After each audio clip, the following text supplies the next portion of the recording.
Welcome back, mga kaaldab. Ito na naman po ang inyong lingkod, si Mr. Destiny.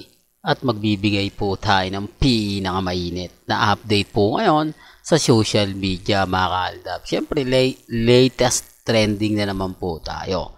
Walang iba kundi si Main Paul Carson, mga kaaldab. Sabi ko nga po sa inyo, dito lang po kayo pupunta sa channel ni Mr. Destiny.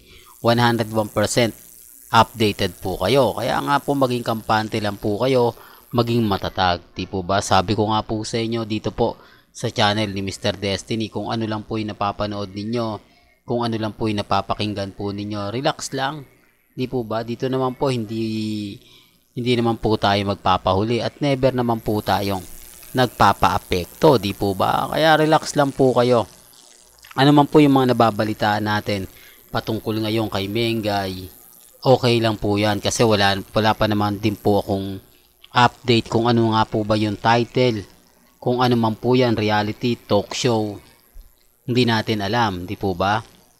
Malalaman natin yan sa susunod na araw kung may kapartner nga po ba siya o wala, di po ba? Pero mas maganda nga po pagka talk show lang po yung kumbaga parang umagang kay ganda, di po ba? O magandang buhay. Depende na lang po yan sa kumbaga magiging senaryo. Depende na lang yan kung ano nga po ba talaga ang buong show na mapapalabas para kay Mengay. Pero base po sa mga nakukuha nating impormasyon, wala pa naman po. At sa sitcom nga po ni Bossing, medyo tagilid pa nga po raw ang laban dahil syempre meron pa nga pong palabas sa GMA Kapuso na kumbaga hinihintay na lang po na matapos kaya wala pa rin pong update. Sabi ko nga po sa inyo, yung mga bagay-bagay po na pinapakita natin, ina-update natin, yun ay base lang naman po sa mga nakakalap nating impormasyon. Base lang po yan sa mga nababalitaan po natin. Di po ba? Remind ko lang naman po sa inyo, kung baga yung iba talaga excited na.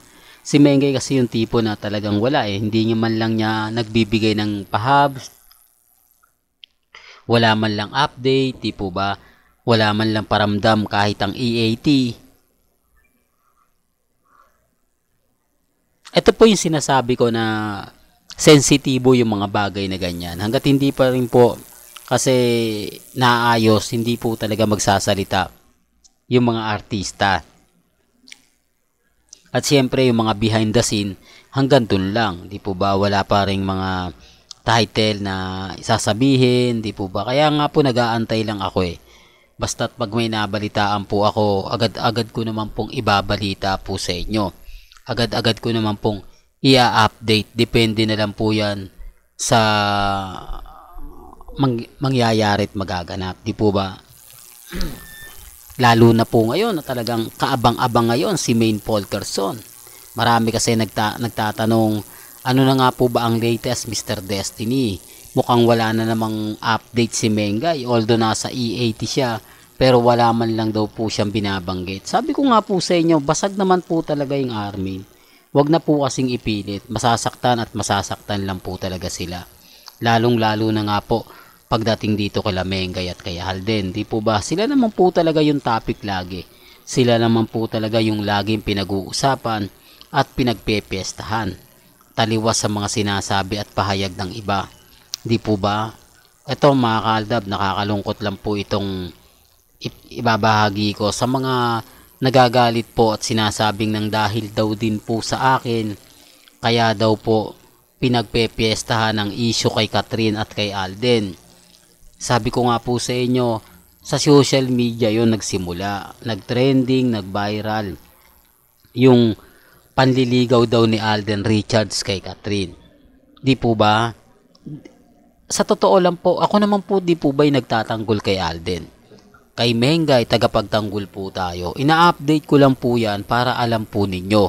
At para na rin po maliwanagan yung mga netizen na wala naman po at hindi po talaga manliligaw si Alden o walang balak pong ligawan ni Alden Richards si Catherine Bernardo. Hindi po ba? Hindi ko naman po yun pinost para mag-trending siya, para mag-viral siya. Pinost ko yun dahil alam ko na hindi nga po talaga po pwede magsalita ngayon si Alden Richards. Kaya nga po tayo na lang ang magsasalita para sa kanya. Kaya nga po nandito ang channel ni Mr. Destiny para ipagtanggol sa social media sina Mengay at si Alden. Di po ba? Ang problema, yung iba nagre-react na dapat daw hindi na yan pinapansin. Trending po kahit hindi nyo po pansinin. Pag sinabing trending, yung iba nakikisawsaw na. Pero kapag ka nabalitaan naman po nila na katulad ng sinasabi ko na may punto naman si Mr. Destiny. Pagkatapos pagsawaan ni Daniel, kumbaga sasaluhin ni Alden, di ba? Doon pa lang may mali na Tapos, tama naman si Mr. Destiny, napakarami mga video na lumalabas ngayon sa Christmas party ng ABS-CBN na parang wala naman daw nangyari. Pwede rin naman pong taktika lang po nila yan para magpag-usapan yung tandem nila. Pwedeng taktika rin yan para makagawa ng pelikula si Alden Richards at si Catherine. Hindi po ba? Ang daming mga senaryo na masasabi mong pwede, masasabi mong hindi. Di po ba? Kaya nga po nandito yung channel natin para magbigay sa inyo ng mga bali-balita, magbigay sa inyo ng mga update. Di po ba? Kasi sabi ko nga po, mas makikinabang ang ABS-CBN at GMA dahil kung gagawa po ng pelikula sina Alden at si Catherine, talagang kakagatin din ng mga netizen yan. Di po ba? Parang Hello Love Goodbye Part 2. Talagang marami naman po talaga nakapanood noon dahil sa television pa lang talagang umahanin na siya ng napakarami, tapos sa Netflix. O kaya medyo kabang-abang yung istorya. Pangalawa, yung issue po kasi po pwede rin ginagamit nila Catherine at Daniel para pag-usapan na naman yung tandem nila kasi nga po daw mahina kasi nagsusulo na nga po ng pelikula si Catherine, hindi nakasama si Daniel, di po ba? Doon pa lang mapapaisip na po kayo na parang may mali, parang may punto naman yung sinasabi ni Mr. Destiny. Parang may punto naman yung pinapaliwanag ni Mr. Destiny, di po ba? Sinasabi ko lang po ito para po sa kaalaman ng lahat. Real talk yan mga kaaldab. Well, hanggang dito na lang po yung updates natin mga kaaldab. Kaya kung gusto nyo pa po ng pinaka-latest at sariwang update, abay tumutok lang po kayo dito po sa channel ni Mr. Destiny para updated po kayo sa mga latest at sa mga bagong video po na ilalabas po natin maya-maya lang. Kaya kung bago ka lang sa channel na to at isa kang true-blooded Aldab Nation na nagmamahal po kila Mengay at Isoy, tama po ang channel na pinuntahan mo, kaya consider na po kitang bagong subscriber. At huwag mong kalimutang i-share ang mga video po natin sa mga mami, sa mga titas, at sa mga senyor. Hanggang sa muli, salamat po sa panonood at pakikinig.